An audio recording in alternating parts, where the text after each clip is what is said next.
Yeah, this is people ask me a lot if I miss doing sports radio, and today's one of these days where, yeah, you kind of miss it. What's up, everybody?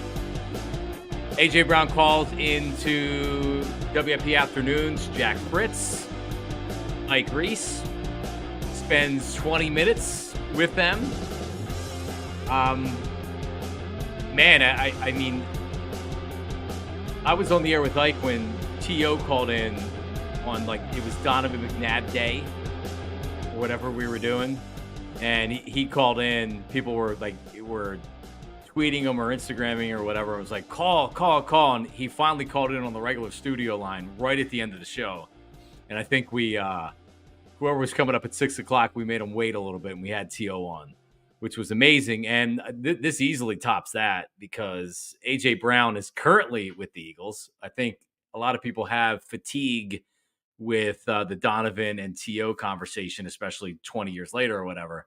But it just goes to show you the power of WIP that over the course of since last baseball season, Bryce Harper shouted out a WIP caller, Chuck from Mount Airy, said he hit a home run for him. Trey Turner turned his season around with a standing ovation that I know there's some other people that are claiming it, but Jack Fritz, WIP Afternoons, Marks and Reese Show claims that. And we received credit for it in the national media. Jack received credit for it in the national media because we executed it. And just go down the list. WIP has never been more influential and more powerful, which a lot of people I'm reading today on social media think that that's a bad thing and FWIP and blah, blah, blah, blah, blah, blah, blah. So let me first address that. And then we'll talk about a little bit about the interview and we'll actually play some of the interview. And AJ, I guess, is upset. And there's a lot of fans out there that probably aren't listeners to WIP, but just see WIP as this evil entity that all they do is try to run people out of town, run players out of town. And I've seen people that are like in the media or Louis DiBiase, who does the Locked On Birds podcast, he does a good job with it or whatever. But like he was saying that he's 100% blaming the media if AJ leaves town. So here's the deal. All right. Just like in the SEC, just like in New York with baseball and the Yankees, just like in Canada with hockey or in Europe with soccer, in Philadelphia with the Eagles, it's different. It's different than the NFL anywhere else. It's different. The Yankees and the Mets in New York is huge, right? Like it's a baseball town. They obsess over the Yankees and the Mets. As I mentioned before, Canada hockey and everything else. In Philadelphia, we spend a lot of time talking about the Eagles. And I know a lot of people like to complain about that and say it's over-talked, and maybe it is. But there's a reason for it because we have an appetite for talking about the Eagles. And if you don't think after going to the Super Bowl last year and starting the season 10-1, and you have the biggest collapse since the 1964 Phillies, that we're not going to be searching for answers, which honestly seemed pretty clear that something internal was going on. And I don't know exactly what that means or how much of it had to do with the fall. It certainly contributed to it, in my opinion. But I've seen a lot of people saying WIP is spreading false rumors. And AJ even talked about the false rumors. If you're going to spread false rumors, get another job. There's a difference between spreading false rumors, which is coming up with a story that's not true and putting it out there like it's true, right? Coming up with a story and spreading these false rumors, right? Jack Fritz, and I've seen people quote this today because I asked, what are you guys talking about? Jack Fritz had proposed a trade saying, would you trade A.J. Brown for Patrick Surtain? And this was something that the Eagles were rumored to be sniffing around for Patrick Surtain. They tried to trade up in his draft to get him, and Denver wouldn't allow it. They wanted to draft him. And I thought it was a great conversation because I had a similar conversation with Devontae Smith. Would you trade Devontae Smith for Patrick Surtain? This doesn't mean that I hate AJ Brown or I hate Devontae Smith or that this is something that's real. It's sports radio. It's a conversation. It's supposed to create conversation on the phone lines, on social media.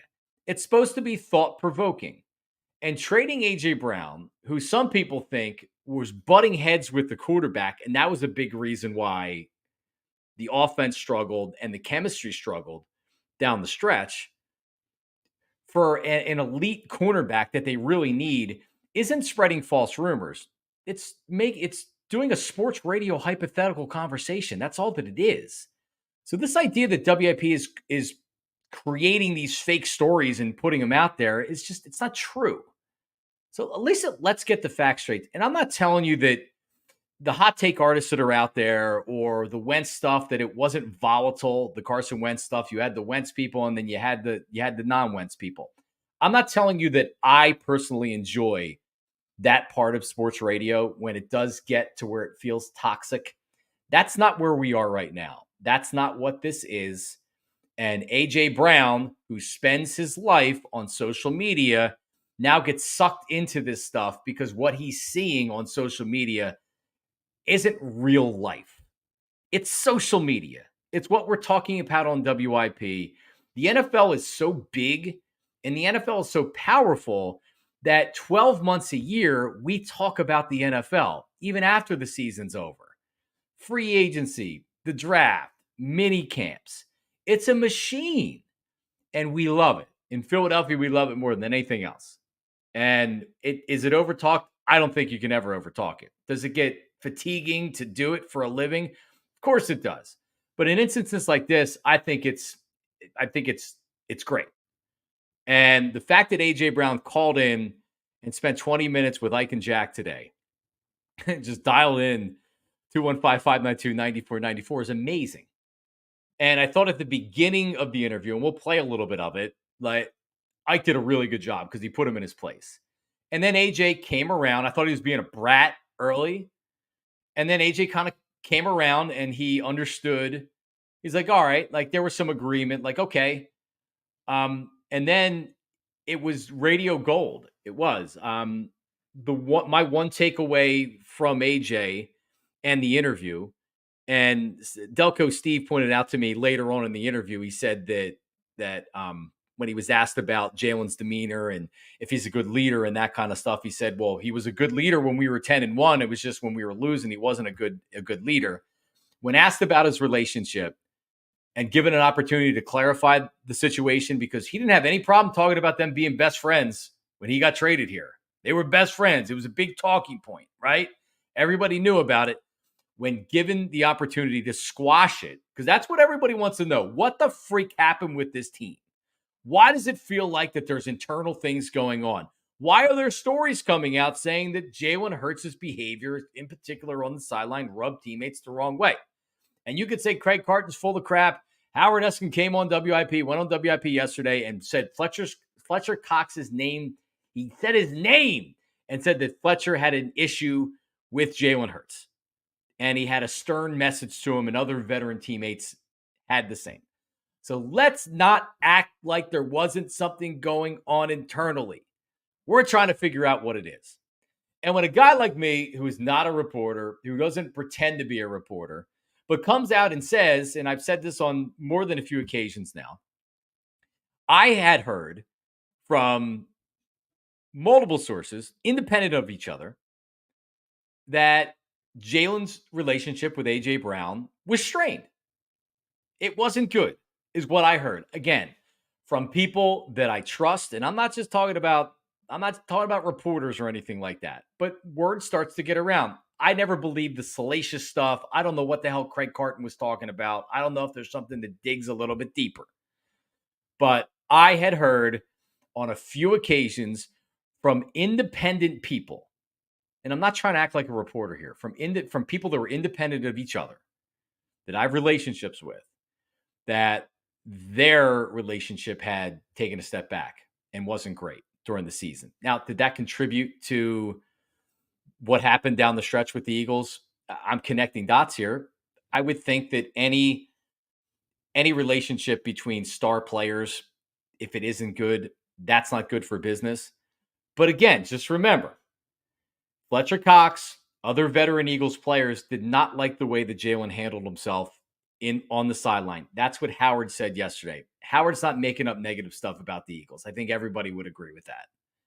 So there was obviously something that was going on. How deep is the dig? I don't know. And I'm not going to pretend to know. I'm not going to sit here and act like I know, or even if you can quantify how much it affected the team.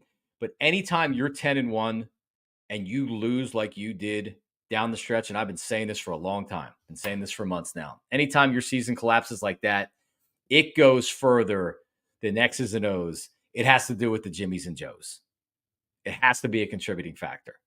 So just to put that out there to start, for everybody out there that wants to beat up on WIP or say that they're ruining the Eagles and A.J. Brown's going to leave, WIP's doing what WIP has always done and is always going to do, which is talk about the Eagles in a setting that how we talk about the Eagles. Think of a barroom conversation. Think about pulling up your stool and talking about the team. What's wrong with having a hypothetical conversation about trading A.J. Brown for Patrick Surtain? You're not talking about trading A.J. Brown for Reno Mahe or anything, or a third-round draft pick. You're talking about trading him for a young corner that you have a need. And I actually, one of the last month that I worked there, I just kind of stumbled on Devontae Smith. Like, can you afford to pay two wide receivers $20+ million when you have a real need for a young corner? And we weren't even really trying to do the show. And then Jack puts up the Twitter poll and we got like 10,000 votes and people were mad. They were mad that we were doing it. People get so mad with these Twitter polls. Here's another thing to remember. And I saw Kevin Kincaid on Crossing Broad on his Twitter say that, when we put up the Twitter polls, there's eye rolling, right? A lot of times the Twitter polls are like, you have to be listening to the show and know the context. People take them way too seriously. And that's kind of why we used to do it, was people would get so mad.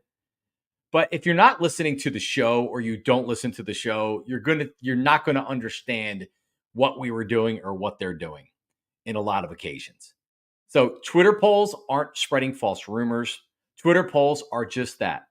It's another way to interact and to get involved in the show, or not to get involved in the show and just be a total prick and complain in the comments and tweet, like whatever. That's what it's there for. But this whole idea that WIP is leading a charge to get rid of A.J. Brown and they're spreading all these false rumors or whatever, I challenge anybody to send me a story that WIP, or really anybody in the media for that matter, started about A.J. Brown, right? Because here's the thing. A.J. seems to be taking a lot of this personally, like he's being attacked. Who's been attacking A.J. Brown? If anything, what's being talked about is the relationship between A.J. Brown and Jalen Hurts. And I know that stuff on the sideline is a good reason to start connecting dots. And I think A.J. Brown, I think he's a good dude. I think he's a wide receiver that wants the ball. And he probably gets pissed off when he doesn't get it. And you know what? Like, they got to figure it out. They got to figure out if they can deal with that. But like, this whole idea that A.J. Brown's been being attacked and we're trying to get him out of town or run him out of town, that hasn't happened. That hasn't happened. You're making stuff up. The only people that are making stuff up are people that actually believe that there's anybody trying to run A.J. Brown out of town, other than OG Wade, who's going to join us coming up here probably like 5-10 minutes, because he's pissed. And I heard a clip. Black Gritty sent me a clip and sent me a clip that had Jack and Ike talking back and forth, and they were talking about how there must be something that's going on and there has to be something internal. And Jack actually said that he didn't think A.J. Brown was going to play another snap for the Eagles. And Black Gritty was telling me that a lot of people like ran with that as a report. Let me just say this. Just because somebody tweets it, or one of these Eagles accounts tweets it or puts it on Instagram, no writer wrote up a story saying that Jack reported that A.J. Brown wasn't going to play another snap with the Eagles, or anybody for that matter. You're allowed to have opinions on whether you think something's going on, whether a player is going to continue playing for the team. Jack saying that A.J. Brown, he doesn't believe is going to play another snap for the Eagles is an opinion, not a report, not a rumor, an opinion. And if you don't like it, don't like it. But let's take everything for what it's worth. These are opinions. These are sports talk radio shows. This is what we do in the business. I've done sports talk radio for almost 20 years, and I listened to it my entire life. This is what's done in the business. If you don't like it, don't listen to it, right? I'm not telling you that Philly is an easy place to play, because it's not. And some people aren't built for it. And if you're going to spend your days searching your name or searching for what people are saying about you on Twitter or wherever, guess what? You're probably going to find it. But A.J. Brown has been treated very well in this city. I haven't heard anybody try to run A.J. Brown out of town. Hypothetical trades on sports radio are not rumors being spread by WIP or anybody else in the media. So that's where I stand on that. Delco Steve, I know you had the same reaction that I did, which was, hold on, A.J. Brown called in to WIP, 215-590-9494. Did he say A.J. called on the cell? A lot of people were duped. It wasn't him, but it was him. Oh, it was definitely him. Definitely him. Heard him talk multiple times. It was definitely him. His cell phone was not hacked today. No, by the end of the interview, I think a lot of people, and we can see what people are saying in the comments, and but I think a lot of people were like, I have a lot of respect for him calling in and kind of, even though to me he didn't clarify the situation with Jalen Hurts, and if anything, makes me believe that of course there's some type of a strain in their relationship, but whatever. But like I think people have a lot of respect for A.J. Brown for calling in and addressing the situation, addressing everything that was going on. Yeah, I think the one issue with the whole call was he didn't come out and just go, yeah, Jalen's my best friend. Shit didn't go the way we wanted to this year. And if he went about it that way, that would have quelled a lot of the controversy that was going on. But like, I do think as we were talking about before the show, I do think he had his back for the most part. He didn't railroad him by any means. So if their conversation or if their relationship was on the worst side of things, he would have been way more critical of him. Yeah, no, I mean, I don't disagree. I'm not even telling you that I think right, AJ. I don't necessarily think that AJ thinks that their relationship is beyond repair. I don't know, but I know that Jalen changed, like his behavior changed a little bit last year. So AJ may think like, oh, well, everything's okay, like whatever. I mean, obviously maybe we don't have the same relationship. I don't know what Jalen thinks. They got to figure that out. Do we have anything queued up? OG Wade. So he called me, right?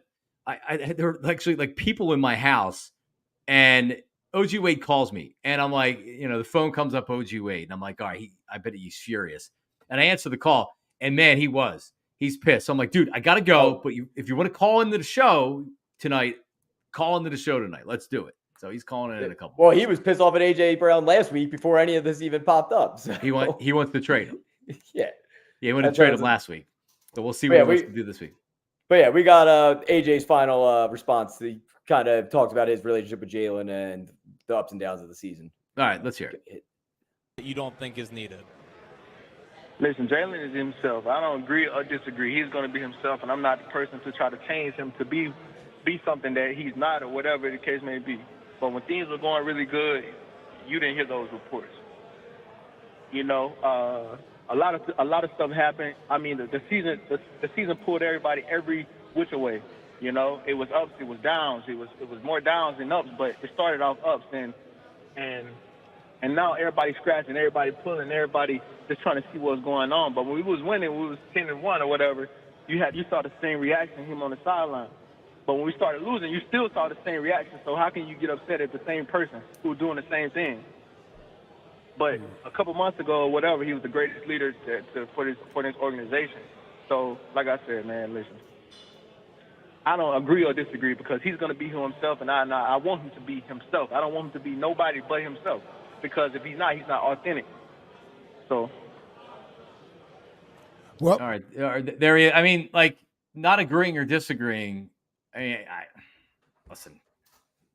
The point that he says about when you're winning, nobody cares. He's over there not talking. I've said this for weeks now, that he was cool when he wasn't talking. He was like, what a competitor. He's so focused. And then they start losing games. Now he's a dick. He doesn't talk to his teammates, right? And you can see how it happens. When you lose, we don't handle it well in Philadelphia when we lose. But when you lose, teammates will look at you and say, yeah, they may realize they're being a hypocrite. They didn't maybe mind it before because they were winning games, but they're saying like, hey, now we need you. Why are you acting like that? Why are you so distant from everybody? Like, we need the quarterback to kind of rally us. I don't know. I mean, like, nothing that AJ said in that interview about Jalen Hurts made me feel that their relationship is good. I don't know if people agree with me or disagree with me with that, but he had an opportunity to actually stand up for him, which he halfway did. But all he had to say was like, listen, Jalen's very focused on the game. Some people in the media had a problem with it once you started losing. I have no problem with Jalen Hurts during the game. He's fine by me. But he didn't say that. He said, I don't agree or disagree. I think he gave a very neutral answer. For sure. It's like I didn't take it as bad, and I didn't take it as like, oh, like I'm not worried anymore. But I haven't heard him have Jalen's back. That's the one thing I've been waiting for. I haven't heard him really have his back. That's his quarterback now. It's supposed to be his best friend. Do you want him crying like T.O.? That's my quarterback. That's my teammate. Crocodile teeth. T.O. was really upset during that exchange. All right, well. Man, listen, and that's the great thing about doing radio and doing sports radio is you never know what's going to happen. I remember the day that Harry Callis died, shortly before we went on the air, and it went from we were going to talk about whatever to being like, all right, go on the air. Harry Callis just died, and you're everything changed, right? And now it became a somber. Everybody's like crying on the air. I don't know what Jack and Ike were trying to talk about today. Probably it's something with Jalen Hurts and AJ Brown. And started more rumors. AJ took over. Yeah. Well, listen, I don't know if this gentleman right here starts rumors, but his name's OG Wade. And he wants to discuss AJ Brown, WIP Afternoons. And he joins us right now. OG Wade, how are you? What's up, Johnny boy? Wait, are you on a cloud? Are you on a cloud somewhere? Where are you? I'm actually in a gym. My son is working out right now, playing ball, and I'll chaperone him everywhere. So I got to keep my hands on the little joker. So gotcha. Yeah. But, all right. What's your reaction? I thought it was a punk move. Okay. I know everybody appreciated AJ calling in. It was so excited to have a star call in on the show. Bullshit. Okay. First of all, let's get something straight. AJ actually probably hurt the matter more than he helped it, okay? Because like you just said, when everybody really was concerned about his relationship with Jalen, nobody really cares about nothing else. You know what I'm saying? And as far as AJ being traded, I'm the one that started that shit because I said that because of the rift in their relationship, it would be best to trade him now than later because now you can get something, a lot for him. But if you try to wait until, let's see if him and Jalen can get along this year, and now they implode once again. Oh no, he did the thing where he messed up. He's got people calling him. All right, well we have to. Wade, you got to go out and come back in. Yeah, come back in. When somebody calls you when you're on the StreamYard app, which is what we do. So let's see if it works right here. Wade. No, nope. You got to leave the whole thing and come back in on the link. Yep. Yeah. So just totally disconnect and then go back in on the link. He's still talking. He doesn't even know. Wade, if you can hear us, just go ahead and he'll come back in. Yeah. Well, I'll be curious to see what more he has to say because he's absolutely right. All this talk about there's locker room issues or whatever. It's all code for his AJ Brown and Jalen Hurts on good terms. Is that what caused this? And he's absolutely right. Let's not bullshitting around. He's absolutely right. I mean, that's really what everybody wants to know is that what happened? And but then we get the reports yesterday. It was Fletcher Cox. Well, yeah, I mean, there's not a doubt in my mind that this wasn't just Fletcher Cox and another veteran player. If, as Howard said, Fletcher Cox had a stern message and he was stern with Jalen Hurts, that doesn't just happen by 2 or 3 guys. That's the talk of the locker room. And when you start losing games, the talk only gets louder and more people are talking. OG Wade if someone calls you, it like knocks your volume out. So I know you're a popular guy, but go ahead. Yeah, but so what I was saying is that he actually made things worse because, like I said, everybody wasn't really worrying about anything other than about him getting traded. That was just stuff that we were throwing around. And like I was explaining, I'm of the mindset of a business mind. So if I'm going to have to get rid of you today or next year, I would rather get rid of you today because your value is up rather than going into next year and then we implode because everybody's so in tune on, we got the greatest wide receiver we ever had. But what did it get us? We still don't have a Super Bowl. You still don't win with these guys. So all that overthinking shit is crap to me. I was pissed off in particularly today because of he came on as a type of him coming to make a stand. And I don't like the way that Ike and Jack and them let him walk over without giving him hell. You know what I'm saying? Because at that point, once he declared what he came for and he wasn't there for nothing other than that, so that meant he wanted smoke. So I would have gave him all the smoke he needed. And I would have went at him in terms of not being disrespectful, but with real questions. Like he says that the rift with you and Jalen, everybody think there's a rift between you and Jalen. How's y'all relationship? He said, well, I'm not going to speak on our relationship, but everybody has rift. So he admits that they have a problem. He confirmed it. I agree.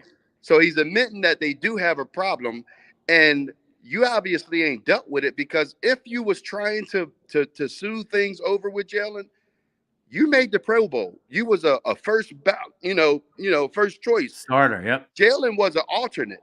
So once Jalen became invited there as an alternate, if you wanted to smooth things over with Jalen, why not go on that little trip? So y'all can kind of rekindle something that means that you're not interested in that type of a relationship with Jalen. Okay, so if that is the facts that you're displaying on your own, it's not like we're making this up. These are all the things that AJ spoke about today. He created this shit. You the one that went on Kay Adams and wasn't direct when she asked you a direct question. You act like a little bitch. You know what I'm saying? You didn't. Even she said to you, "Oh, that's not the answer I wanted to hear. Why couldn't you just say I'm happy in Philly? I would love." He didn't make that clear. You know when he wanted to make it clear? When he started hearing people talking about him, and what drew him to call up to the station was the fact that he wanted to do what little bitches do. They scratch back. So he wanted to scratch back at the media and using the Jack and Ike show to do it. You know what I'm saying? So to me, it was a cowardly move. You didn't prove anything. I'm not convinced of anything. Everybody say, "Oh, gee, see, you was wrong. You was wrong." No, I'm not wrong until we start that damn season. I'm the one that said, I don't believe AJ will play another down in a Philadelphia uniform. And I stand on that. Now, AJ said what he wanted to say, what I think he felt he had to say, because other than that, him coming up there, what would that have done for him? See, he got stuck in his own emotions. You see what I'm saying? He got stuck to the point where he had to say something that was not going to be whereas though he didn't prove anything. And then by coming at Ike the way he came at him was like, no, I'm just here to clear the air. Like he wanted Ike to bring the smoke. And didn't nobody bring the smoke. Everybody's trying to ask these little questions that you would do in a normal interview. That was not a normal interview. He did not come up there in that peaceful way. He came up there because he wanted to give you 10 minutes of his time, and then he's done with us. You know what I'm saying? So to me, So Wade, and some people are saying, and I was waiting for this, as Clark says, he doesn't have to pander to rumors about Jalen Hurts. Yeah, but you know what you can do? You can end and squash those rumors by saying Jalen and I are totally fine. Everything is being overblown. There's never been. He could have a little bit tried, but he elected not to. I think it's pretty clear after listening to him in that interview that I'm not telling you that their relationship can't be repaired because I don't know that. But it's clear that there was an issue with them last year. Let me say this, John. He came on there and he said that I'm the guy that stand up to the bullies. Okay, so now the bullies are the media. I'm the guy that holds people accountable. I'm the guy that have uncomfortable confrontations with my players and teammates. Okay, so my question to AJ, you now to your own admission. So everybody, all you freak ass jokers out there that loves AJ and think everybody want to get rid of this is what AJ said. I'm the guy who holds people accountable. I'm the one that approaches people and have uncomfortable conversations with them, whether they like it or not. So my question to all of you assholes, what did it get you? Did it make us go 3-4 out of 7 games? No, we went 1-7. So how good was your leadership? How good did that leadership style that you admits to, that you're the hardest worker in the building, no one works harder than you, okay, even though I think the janitor says Jalen works harder than everybody because he's always there late. But anyway, we'll get past that, okay? How did that work out? You know how it worked out? Us out of the damn playoffs and looking as worse as we've ever looked in entire fucking history. That's how it worked out. So I don't think his style of leadership is the one. Everybody, oh, that's how you supposed to do. You supposed to do what? Break your team down? You first of all, who holds AJ accountable? Who holds you accountable for not talking to the media? Because I believe when you wear that C on your chest, that means that you're the spokesperson for the team. You're the one that speaks to the media when it needs to be spoken to. But you act like a little bitch, and then you want to run and hide and speak when you want to speak. People need to understand and learn how to read the fucking game. Stop sniffing up everybody, all these guys' asses like they some prima donna. Like these guys are guys. These guys are fucking human beings. They just millionaires. That's it. That's why I never ever wanted to meet Jalen. I never ever asked for anybody for no autograph. That shit don't move me. I love the game, and that's what I love the Eagles. So if that's what I need to do, that's how I keep myself real with people. I ain't got to be one way with you and then another way. That joker is fake as hell, and I don't give a damn what nobody say. And you'll see the end of it. You'll see it. So wait, you believe that the Eagles are going to move off of him? Because Yes. I don't. I think they're going to try. I don't think they're going to do that. But hang on. Like not knowing how deep it is, and we'll get people out there that'll say like, well, we don't even know. And I mean, let's just use our heads for a second. Listen to AJ Brown. Listen to his words. Use all the information that you have to see, was there something going on with this team? Kevin Byard, who is a longtime veteran and a great leader, was a great leader in Tennessee. He talked about all of the leaks. He talked about all the leaks in the building. I mean, just look at the available information. Jalen and AJ, I haven't heard this best friend conversation in a while. They were best friends. Oh, yeah, they're awesome. Now you can't even get AJ to have Jalen's back at all, right? So, like, let's not be silly here and act like that everything, how do we know there was something wrong? There's clearly something off last year. You know when I knew something was wrong? When Julio Jones got 3 touchdowns in one game. I knew it was up at that point. You see what I'm saying? And AJ act like he was trying to cheer for Julio. He was jealous of that shit. You know what I'm saying? When AJ fell off of that 126-yard, that 6-game 126, that's when all this shit started. Okay? He can come on he can go on the radio, he can go on TV, he can go on K Adams, all that shit. Dog, I've seen people like you before. I know dudes like you. Fake, you can see through fake from a fucking mile away. I'm sorry that other people can't. I guess people can't get past him being a number 3 top receiver. I don't remember AJ being the top receiver when he was at Tennessee. Was he a top 5 receiver? Hell no. You know when he became? When he played with Jalen Hurts. Okay? That's when he became this guy. He did not have a C on his chest in Tennessee. They knew what he was. This is newfound success for him.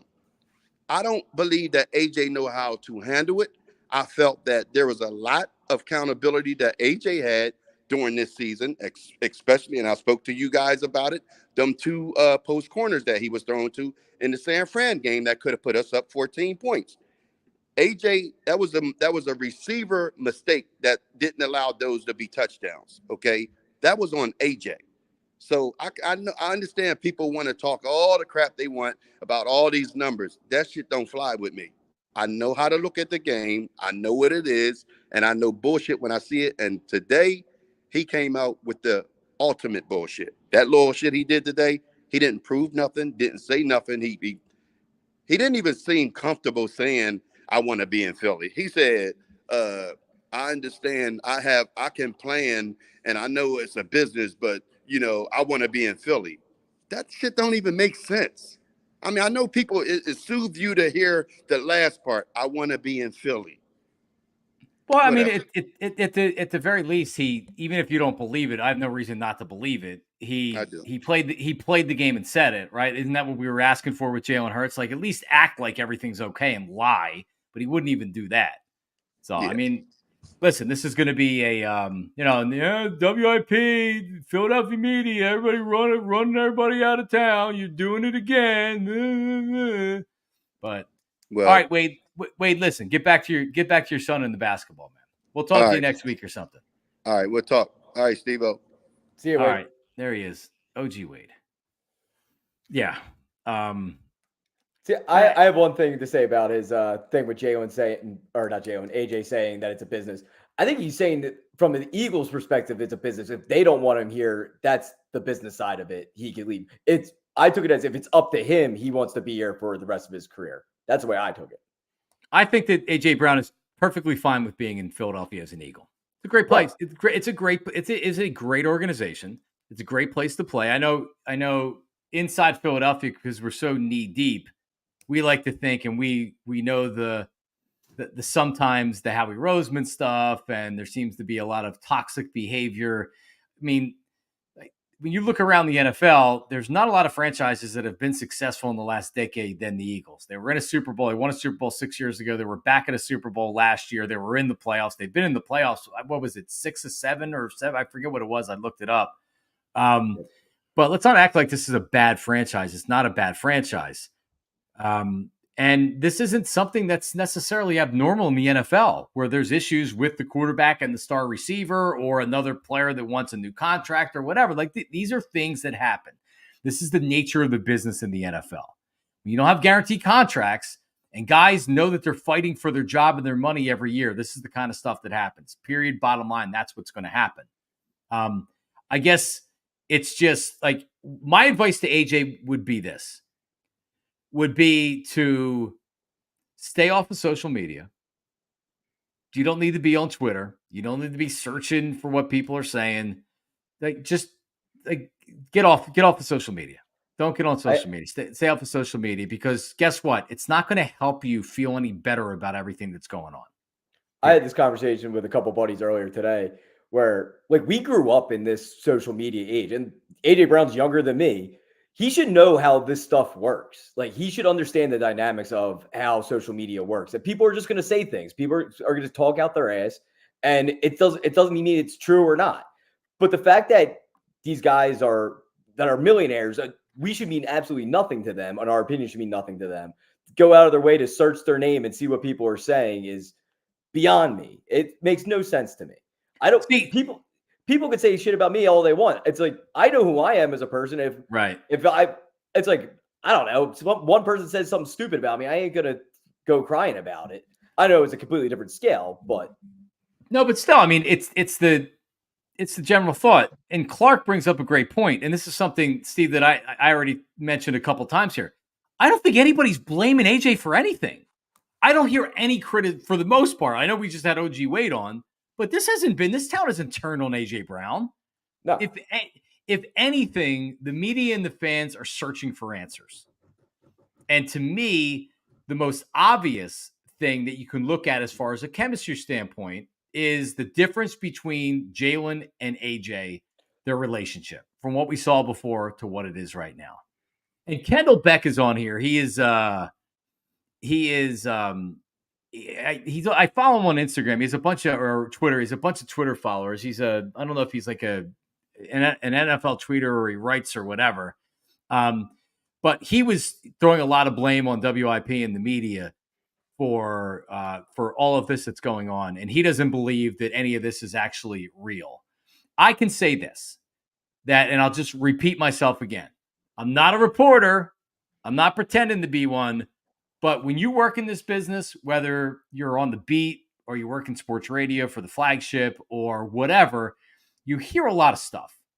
And if I sit on the air everything that I heard, I'd be saying a lot of stuff. And I'm not talking about the Eagles and AJ Brown in general. I'm just talking about in general, right?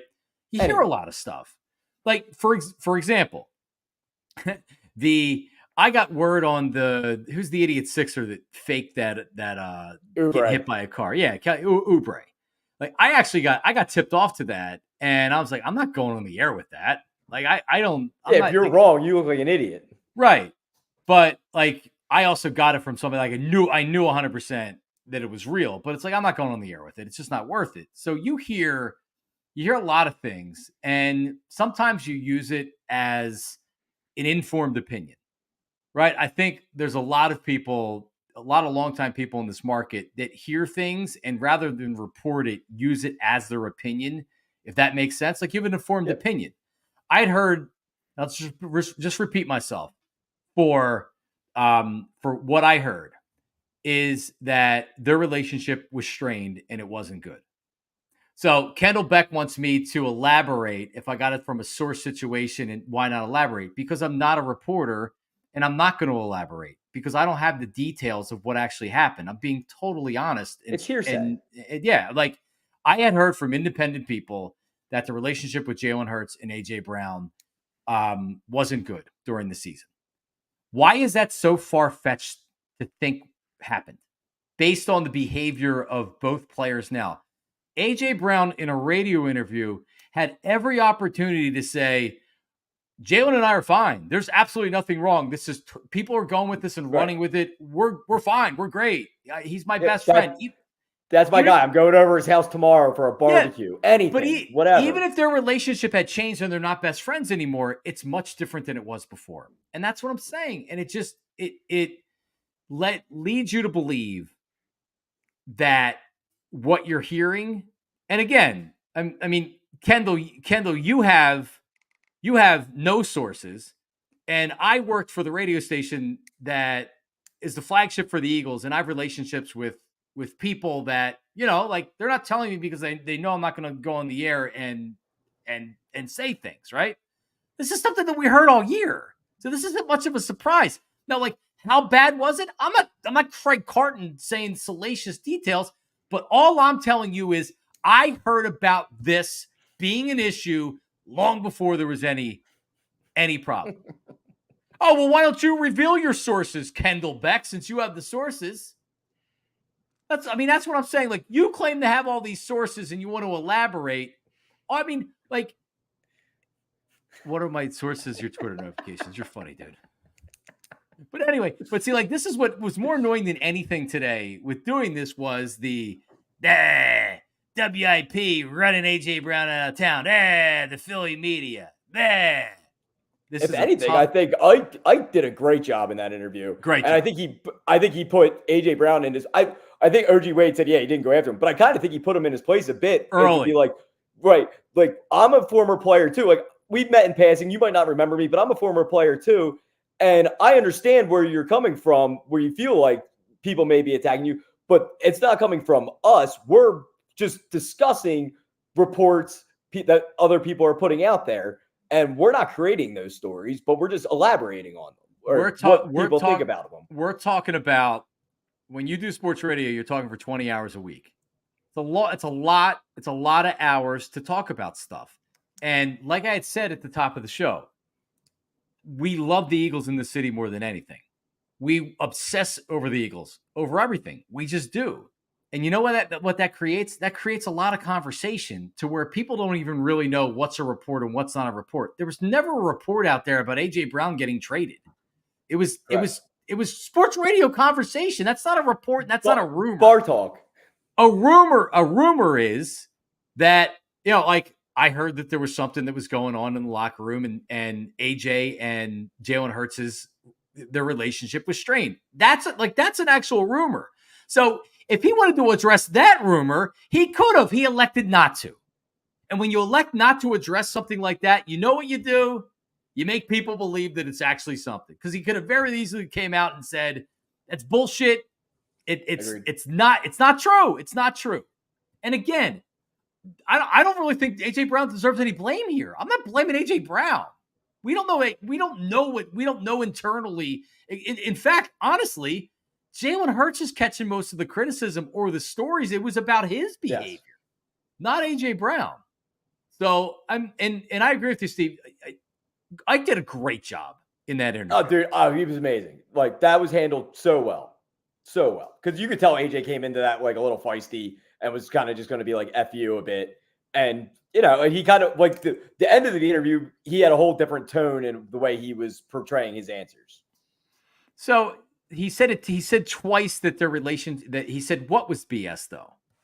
He said that the whole leadership stuff was BS, or he said that the fact that they're like their relationship, because I listened in real time. I wasn't listening live. I got a text message saying, and I was like, "What are you talking about?" He's like, "AJ's on the air right now. He called in," and I'm like, "No freaking way! I'm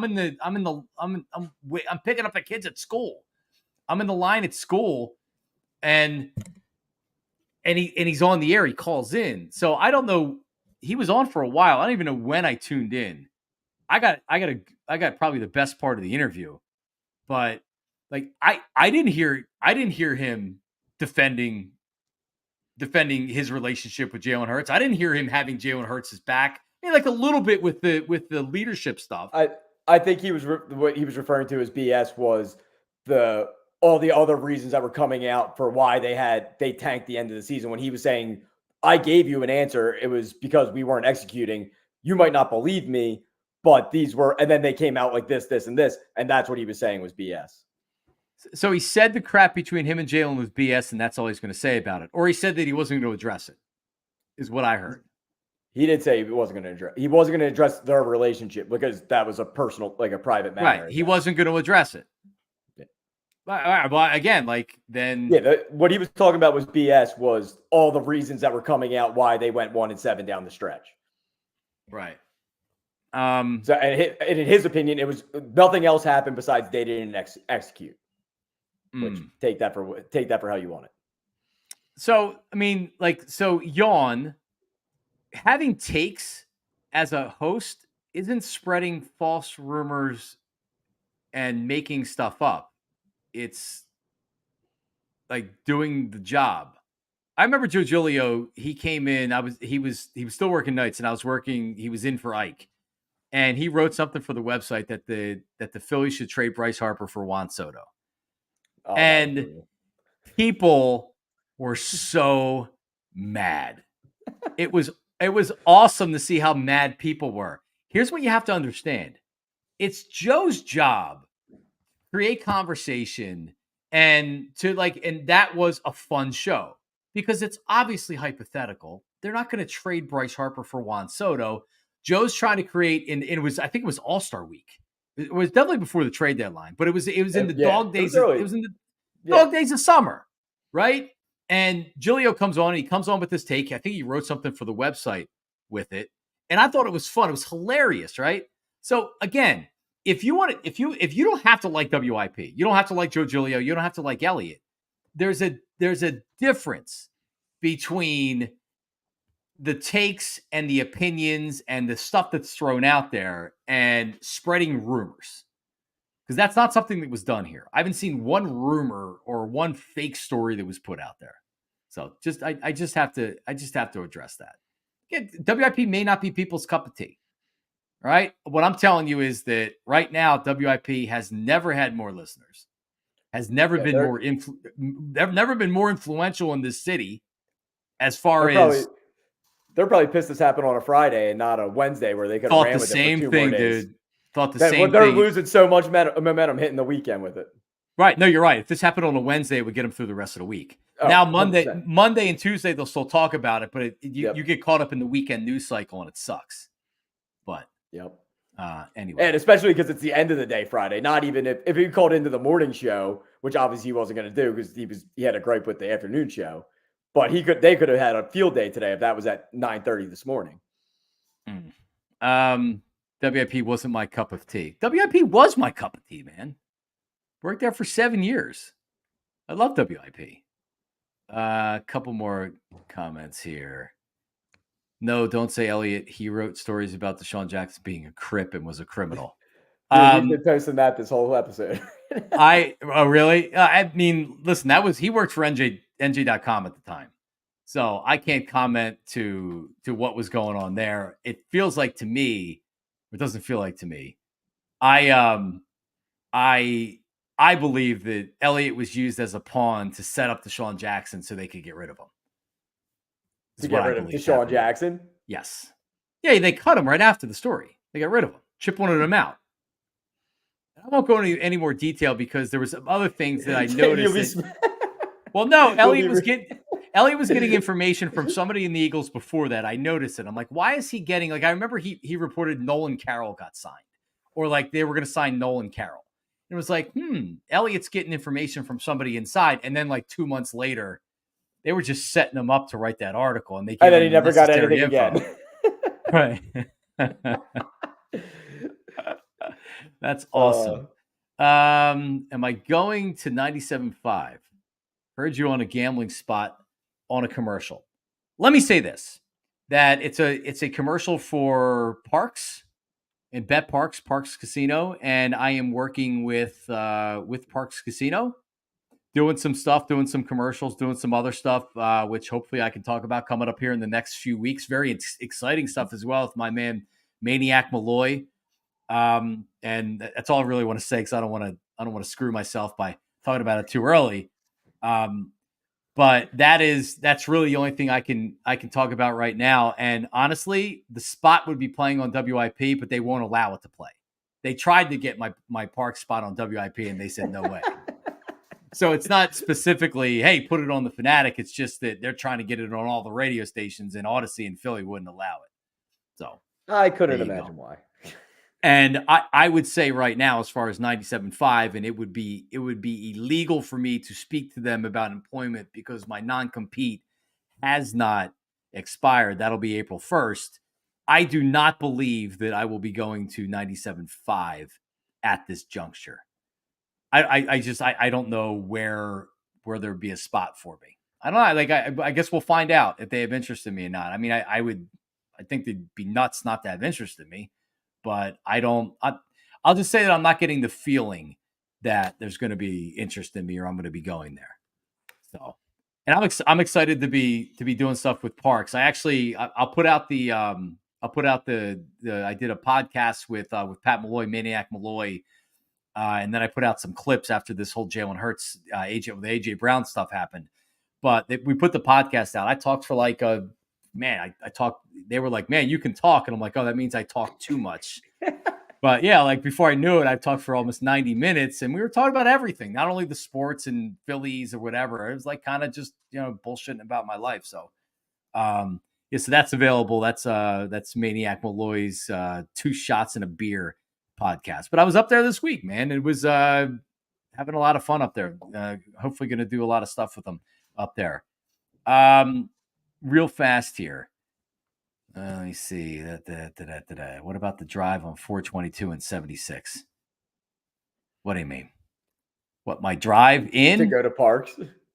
Oh, well, no. So to get to where the Fanatic is in Bala Cynwyd, that's like it's a half hour at most to get to those studios. No, that's an easy drive. It actually took me 42 minutes to get to Parks. And I wouldn't be doing it every day. In fact, I think that, listen, I don't want to talk about it right now. But JB keeps putting this up there.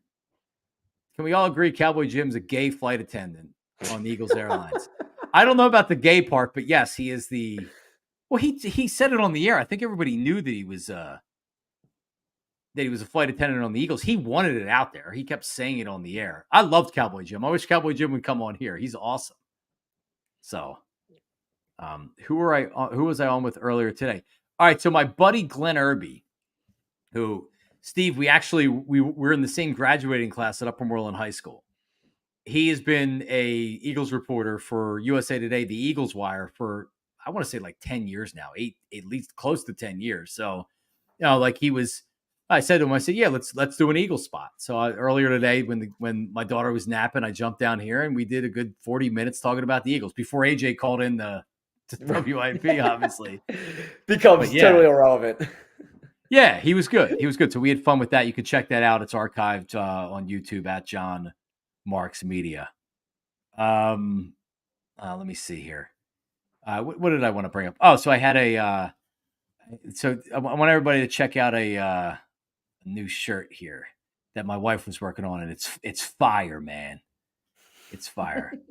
Why? Even. I think you're too old. I think you're too old to use the term fire, buddy. Well, that's why I say it, because it makes me sound old. No, I can't. All right, so let me try this right here. Yeah, believe me, Steve, I'm every bit of 47. I am not cool. I am fine with not being cool. I don't do the dad jokes yet, but just wait till my daughter gets old enough. And yeah, wait till your daughter's in high school. It'll be busting them out left and right. Where I can embarrass them in my 50s. Dude, you're going to be the worst dad to bring a boyfriend home to. You know it. You know it. You know why? Because I respect it. And who was it? I had a friend it was actually my barber, John, because he has a daughter who's like 15, 16 or whatever. And she has a boyfriend. And he tried to give the beep outside and have her go out. And come up to the door? Oh, no. In fact, no, he didn't do that. He actually came up to the door. He knocked on the door. He introduced himself to John. He shook his hand with a firm handshake. Because John was like, all right, you little prick. He was going to be a hard ass. Yeah, like, all right, you little prick. All right, you passed the first test, but he was skeptical because he did everything right. You know what I mean? Yep. So that'll definitely be me. Like, there's no beeping the horn if you're picking up my daughter. You're coming in the house, and we're gonna have a little conversation. I think the only thing that's worse is the guy with a gun. Yeah, I'm not a gunsmith. No. I'm not a gun guy, but perhaps I will. So look at this, man. Like this here, nice. Isn't it? That is fire. See that? It works when I say it. I also she claims that it's not contraband, that it's not copyright infringement, because it just says Phil's. I don't know if I necessarily agree with her, but it does not say Phillies, and it's really cool. So they're available right now. Quarter zip sweatshirt, bam, everylittle.detail.com, and you can grab that. I'll Instagram that out on my story as well for people to check it out. But there you go. That's beautiful right there. All right, what else do we got here? I don't even, once the AJ Brown stuff happened, it was like I forgot anything else that we wanted to talk about today. What was it? I don't even know. Anyway, it's Lent. You're a nice Catholic boy, aren't you, Delco Steve? I don't practice. No, but you were raised Catholic. Yes, I was raised Catholic. Right. I forget more about religion than I actually know now at this point in time. Oh, for sure. Well, did you go to Catholic school? Yep. All with the Bonner? Yep, grade school and high school. So I went to CCD, which doesn't really Glad count. I didn't go to public. If I had to go to public school and then in my free time go learn religion, that would have been so much worse. So CCD was on Monday. It was on Thursday nights when it was probably like until like 4th or 5th grade. You had to go to CCD. So people that don't know, right? Right. So I actually was able to quit after my confirmation, but they put the older kids on Monday night. So, but the beginning when you're a young kid was Thursday night, and CCD at St. David's would end. I would get home at like 8:27, and the Cosby Show was the biggest thing on TV. I love the Cosby Show. There was no DVRing. We didn't know how to record on a VCR at the time. So if you missed it, you missed it. And I would miss the Cosby Show every week because it was Thursday night. And it wasn't until Monday night that they switched it. And by then, the Cosby Show had jumped the shark. Cousin Pam was on it. Olivia. The show sucked at the time. Slide was on it. But yeah, it is. So I went to CCD. But like Lent was always a thing. Like you grew up in probably a big Catholic area, right? You're in Delaware County. Yeah. So like huge. A lot. Huge. You go to a pizza place on a Friday, where I grew up, Yeah, it's packed because everybody can't have meat. Or if Yep. you go to the cheesesteak place, like the cheesesteak place I worked at, Steak and Hoagie Factory, we would have to have a flounder sandwich for sale on Friday. And you would sell a good 24 flounder sandwiches on a Friday during Lent. So I can't stand that rule. That's the dumbest rule I've ever heard. well, Not being able to eat meat. Well, you just don't follow. I've never followed.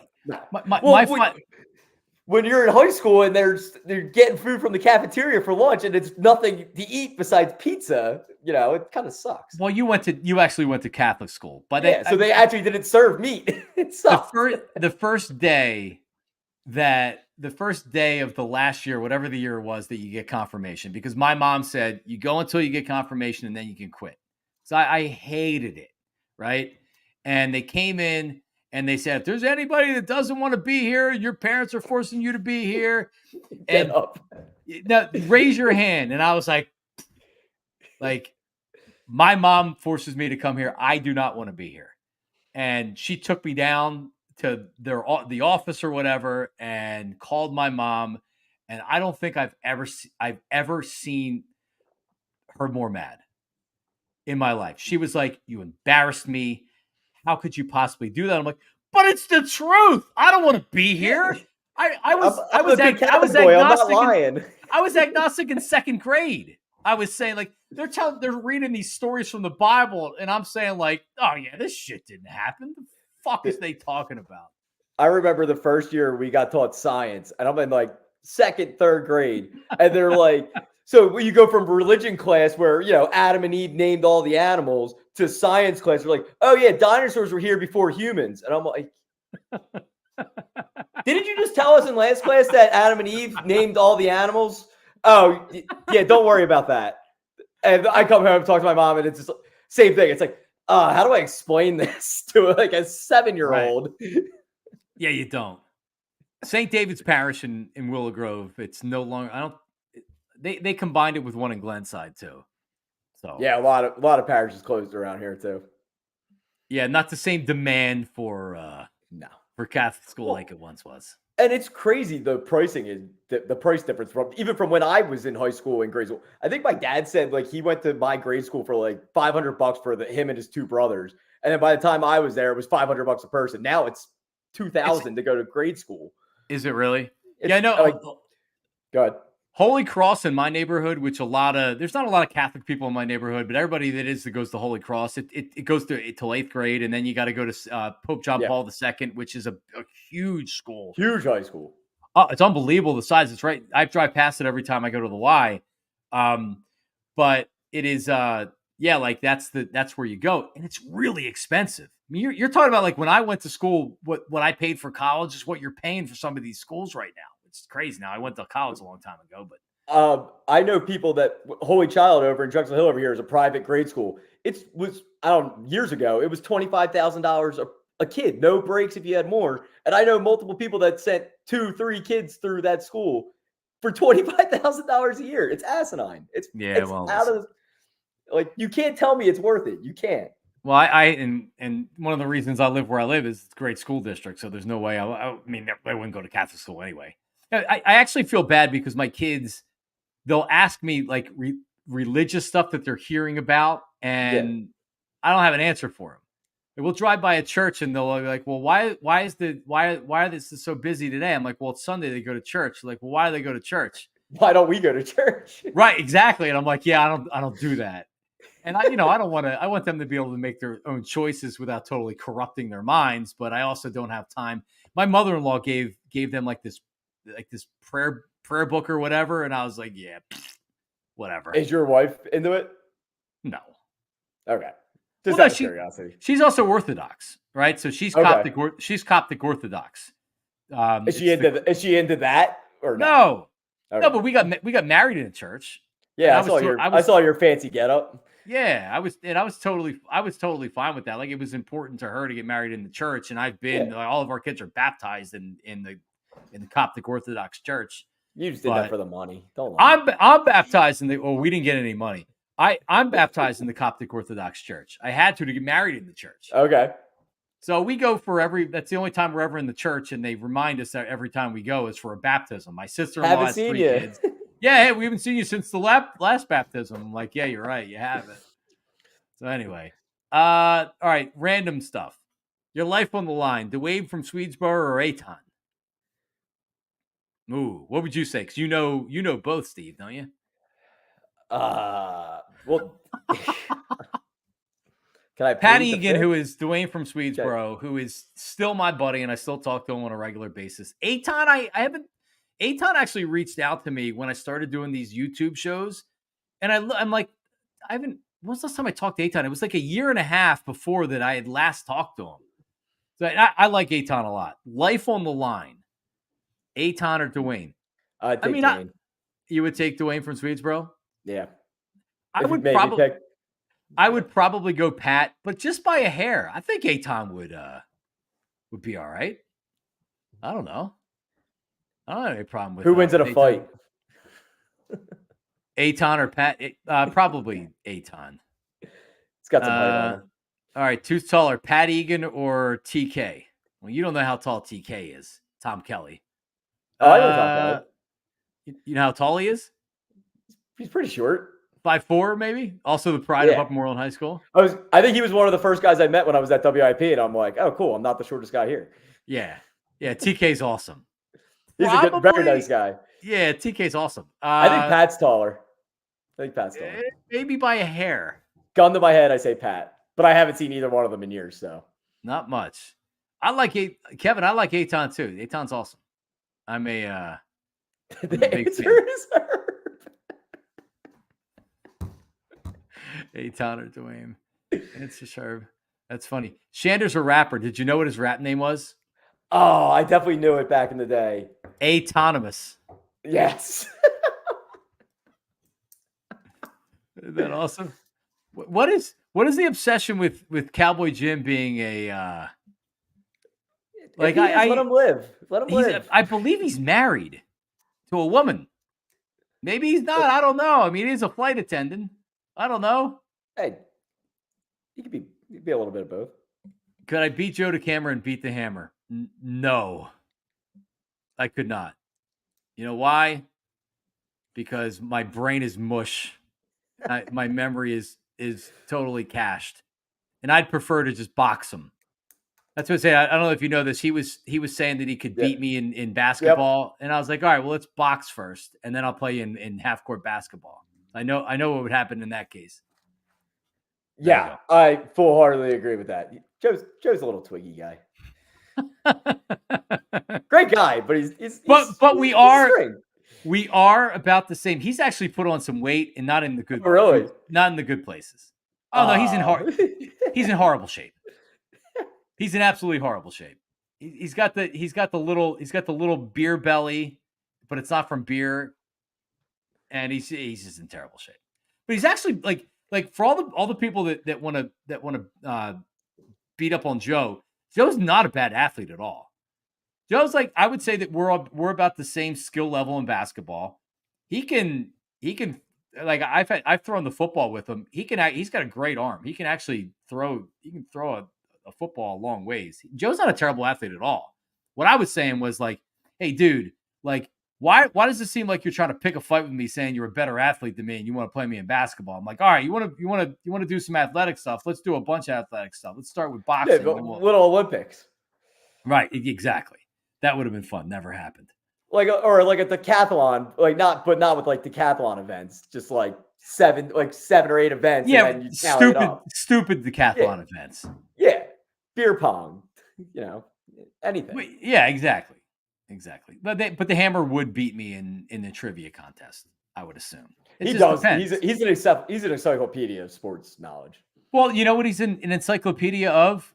The questions that they know he knows. It's easy to write questions for him that he's going to get because you know what his encyclopedia is. He can name everything from the 80s and 90s. You ask modern day sports, I don't think he knows. Anyway. The game my buddies and I play, they like to ask me players, like give me a player name and then be like, all right, where do you go to college? And then we'll play a game. Let everybody guess first. And if no one gets it right, I get the final nail to give the right answer. We always do it when we're drinking. That sounds like a WIP bit to get callers or something. There you go. Jody Mack would still probably kick ass in basketball. Didn't Jody play at Albany or something? Jody Mack was actually a good Albany State or something. Did he used to say that? I don't know. But Jody, once upon a time, was a really good basketball player. Jodymac. Love Jody Mack. There you go. Vince wants to have a squatting contest with you. Oh, I'm in. I ain't scared. Vince is, I think he's like 6'8", 3 bills. So I don't know if that favors you or him because you're not as. I'll go with a pound for pound competition with him then. So there would have to be some type of formula. No, yeah, well, so whatever he puts up divided by his weight versus whatever I put up divided by my weight. Whoever has the bigger number wins. Yeah, man, Jody does love the cigarettes. I was gonna say, doesn't he chain smoke? I don't know about chain smoking, but he would go on. Didn't he used to like go out on the breaks and just like go rip a couple cigarettes and then come back up? So when he worked at and when it was 950, he used to have Joe DeCamera was his producer at the time, or whoever was his producer. He used to he would say like, "Hey, take a minute from a break later on in the hour and put it on this break." And he would walk down the steps, like kind of like getting ready to light the cigarette, and then he would just nail a cigarette outside for like 2 minutes, like. Yeah, and like take the elevator upstairs. Yeah. It was awesome. Hey, listen, I love cigarettes too. I haven't smoked a cigarette in over 20 years, but I mean, whenever I talk about it, I'm like, yeah, you know what? Like, I could get that itch. Cigarette right now. Oh man, I could totally nail a cigarette right now. It would be good too, and I probably want to throw up after the first drag or two, but you know. I used to go have a cig with Cuz during breaks during or after the morning show back in the day. Oh yeah? Yeah. We'd sit out back or out front the Fanatic and like hang underneath that little overhang thing. He was a riot. I remember going to see, check this out. I went and saw Mac and Mac at the Pizzeria Uno. I've told Jody this story on the air. At the Pizzeria Uno in King of Prussia, which hasn't been there for I don't know how many years now. It's been gone for. I was going to say, there's no way that's still around. No, there's the Pizzeria Uno by my house though. It's just Uno's really? Now, but yeah, in Oaks, right off of 422. And okay. I don't think I've been there once, I think. But yeah, so like I was a huge WIP fan, and I loved Mac and Mac. So I went in. Jody, and you got to remember at the time, this is probably 94. Jody's in there just every break sucking down the cigarettes because you could smoke in restaurants. They had non-smoking sections. The rest of the restaurant was a smoking section. So he was in there just pounding the cigarettes. And he was wearing Cowboys Zubas pants and like a shirt. You know what Zubas like pants Dallas? Are? Yeah, but like Dallas Cowboys? Jody I think it was a Cowboy fan. Yes, he was a Cowboy fan back then, and I think he was. I know that. Yeah, because he was really a Jet fan growing up, and he hasn't talked about the Cowboys in many, many years. But back then in Mac and Mac, he was a quote Cowboy fan. So there you go. What else do we got up here? Where's Jolly these days? Paul Jolivitz. I think he still does an occasional WIP shift. Jolly texted me when I left WIP. He's always been very nice to me. So I think he does some occasional WIP shifts or whatever. Eskin was a Cowboy fan, but he'll tell you he was just a Jimmy Johnson fan, not a Cowboy fan. Well, it's just as bad. Miami's like the Cowboys of national or college football. So, Jolly does Sunday nights. There you go. All right. Yeah, I mean, like I'll there's nothing better for me than say Saturday night at like 11:30 and just putting on WIP and be like, who's on WIP right now talking? You could get Jolly. Who's the poor guy that has to do this shift? Ricky Ricardo might be on there. I love listening to Ricky. He's awesome. Sometimes you get some of the younger guys that do it, but yeah, I love tell you how weird I am. I've talked about this before on the air. I'll search AM stations and I'll get AM stations in the middle of nowhere. Cleveland. Yeah, you were saying the Uh, Cleveland before. 1100 a.m. And I think they have the Guardians, so you get like a sports show after the Guardians game in Cleveland. I'll get a sports station in Cincinnati on a clear night. But I also I'll go on the app and I'll listen to a city on like I'll go to WEI in Boston to hear what they're talking about on like a Friday night at like 11 o'clock at night. So yeah, I'm a loser for sure. You took the words right out of my mouth, buddy. Total loser. Rob Cherry, most underrated WIP host. Who would you say is the most underrated WIP host? Delco Steve. I don't listen to it too much anymore. But I love James, and I know he's not a host, but I think James is great when he gets the chime James in Seltzer? the morning. Yeah. Love James Seltzer. Yeah. Another one of my interns on my intern tree. Yeah, he was always good to me, and I always think he gets not a bad rap, but like he doesn't get the love that he deserves when he's doing his job. Yeah, James is awesome. Steve Trevelise, yes. Where was this right here? It's funny, Streamy G. I was thinking about Tom. Tom Byrne was an early fanatic. He was 9:50 a.m. and then he was a fanatic, and then he left. He's been doing Sirius for probably 10 years now. He actually texted me the other day. I've been on his Sirius show a couple of times, and I've stayed in touch with him for the most part. But he texted me the other day. He's like, "Hey, I didn't text you after you left WIP." He's like, good for you. You got balls, man. Like, believe me, he's got 4 kids. Tommy's got 4 kids. So he's a Conwell Egan guy. Tom. Boo. Yeah, I figured you'd have a reaction to that. So Tom Byrne's doing well. I was saying they're not. Are they closed, Conwell Egan? They don't know. exist anymore. I think they don't exist anymore. Really? I can't say that's a fact, but there are a lot of those. Well, no. Right after I graduated, a lot of the schools that we played sports against closed. Well, they had to. Well, right here it's saying that it's open. Maybe they because a couple of those schools they actually said we're going to close, and then there was a lot of uproar, and they kept a couple of right. Well, that's what happened with Bonner and Prendy. Right. Yeah. Yep. Why did I put the same callers in and day out? Andy from Deptford.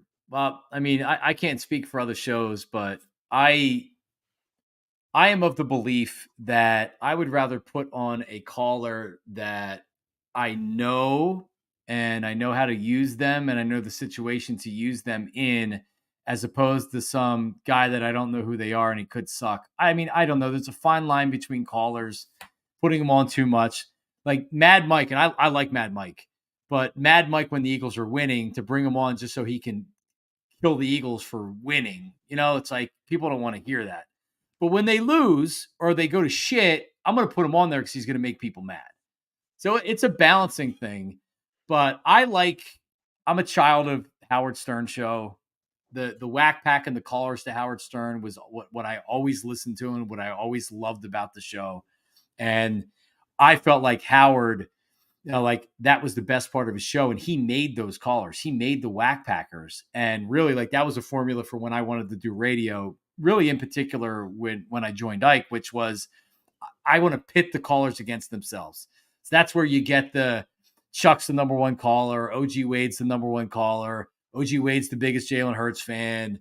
You're pitting them against each other because it's going to create content. There's people out there that like these guys, they love listening to sports radio and they get a taste of being on the air, and then they're out and they recognize them or they hear them. They're like, "Hey, you're Chuck from Mount Airy." They get a taste of that and they love it. So I love it. I just love the interaction, and I love the P1s and the everyday callers. So I feel like we haven't overdone anybody yet. We had Herb on minus his first snafu of not being able to work his phone, but we've had him on twice. We've had OG on twice. He's awesome. I don't think that's overkill by any means. Yeah, like Angry Al, who is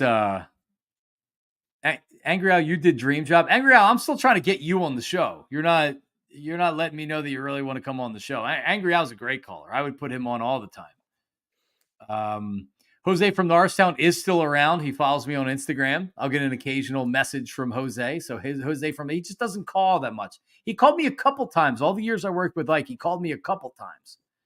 And he still does the "What up, Mark C?" And he goes, "What up, 58?" to Ike. So it was pretty funny. So blame me for OG Wade. Yeah, you can blame me for OG Wade. You can blame me for all those callers. Blame John for whatever you want. You can blame me for Herb. Herb is what I'm most proud of all the callers. Herb is exactly like when I thought about this is what I want to do for a living. I want to be in radio. Herb was the guy that I wanted to be with. Since we've been doing this, so many people have came up to me like, "Oh man, I love the Herb content," and then you get a few that are like, "Yo, he's got to go." But most people love him. More people than not love Herb. Yeah, they love the antics. Herb's awesome. All right, what do you got going on this weekend, man? Anything good? Got another outing tomorrow night with my lady friend. So we're going to be going out. We don't have anything specific planned yet, but that's third date. That sounds specific to me. It's fourth date actually. We went for a walk. We went for a walk with our dog this afternoon. So you did. It was pretty nice out. It was a little relatively warm out, I should say. It wasn't bad today. No, next week's supposed to be in the 50s. I even saw some 60s maybe. So we did that. We did that. We don't have anything specific planned for tomorrow, but we're going to be doing something. Okay. All right. Well, we'll get a report next week. And we got 2 big Flyers games. We got 3:30 home against the Rangers tomorrow, and then Penguins on Sunday night. Oh man. So I'll be locked into those. Oh, how bad do you hate the Penguins? Oh, they're top number 1 team I hate. If Sidney Crosby wanted to sign with the Flyers, would you welcome him in Argentina? At this point, yes. I've changed my tune on Crosby over the years. Do I hate him because he's on the Penguins? Of course I do. But I think he's matured as a player from when he was like a younger guy and bitching about every little thing that happened to him to what he is now. So, hey, if he wants to come and he wants to help us win something, I'm not mad about it at this point in time. I'll take any win I could get at this point. Good answer. Anyway, anyhow. Yeah, going to walk the dog, huh? I'm actually kind of scared of dogs. So this was Are you really? I got attacked by a few dogs when I was a child, and I was traumatized for. You got attacked by dogs? Well, you are from Delco. Oh, dude, dogs hated me up until the last few years. They sensed your fear. I could not know a dog was anywhere near me, and they're like jumping over a fence at me. And I'm like, where the hell did you come from? But yeah. So, is that code? So is that walking? Yes, we walked the dog. We walked their dog. All right. Cowboys and Pens. Who's worse? I hate the Pens more than the Cowboys at this point. I respect Like I said the other day, the Cowboys aren't even my number 1 hated NFL team at the moment. So it's easy to hate them, but it's hard to hate them the most. Yeah, the minute they're good, you'd hate them the most. Probably. But growing up, people are like, "Oh, do you hate the Redskins?" I'm like, "No, why? They suck. Like, they don't bother me at all. Like, it's like, oh, it's a division rival. Like, I don't care. Like, they suck. Right? They don't bother me in the slightest." The 49ers definitely number 1 grind me. Oh my god, number 1. I hate them. All right. Well, listen, man. Enjoy your. What Flyers. do you got going on? You got anything going on? Yeah. The first and second grade basketball game tomorrow morning. I was gonna say basketball game tomorrow morning. You're locked into the big league games, baby. Yeah, last game of the season, last basketball game of the season, which I'm excited for. And then when does softball start? I mean, pretty soon. And I'm actually considering being an assistant coach on the team if they need some help. Yeah, because before I couldn't do it. Do you know anything that could help these girls be better at softball? Oh yeah, for sure. Yeah, like I try to take them out in the backyard, and by the time we get them, like we get all the equipment outside and the gloves, and I'll try to start out with doing grounders or just having a catch, and they want to go on the swing set within 5 minutes. Like we haven't even hit yet.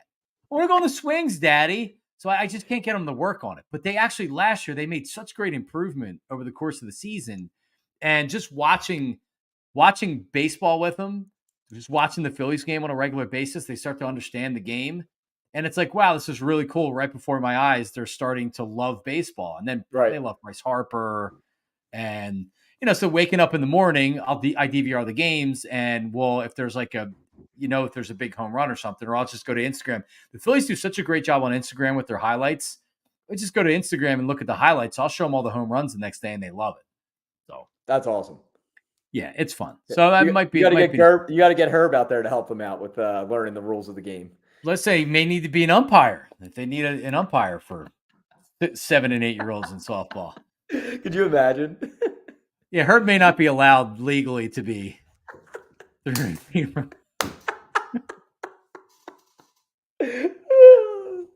imagine? Could you imagine if I got Herb to show up to one of these games, what people would do? I would love it. I'll show up if you get Herb out there. I'll be there, just so I can watch. Everybody have a great weekend. If you're watching me live, be safe out there. Talk to everybody next week. Again, subscribe at John Marks Media. And Steve Gallo, if you want to see him squatting 275 pounds, S Gallo 33. Or if you don't want to see him tweet, Gallo 3310. Follow him on all social medias. We'll talk to everybody next week. Have a great weekend.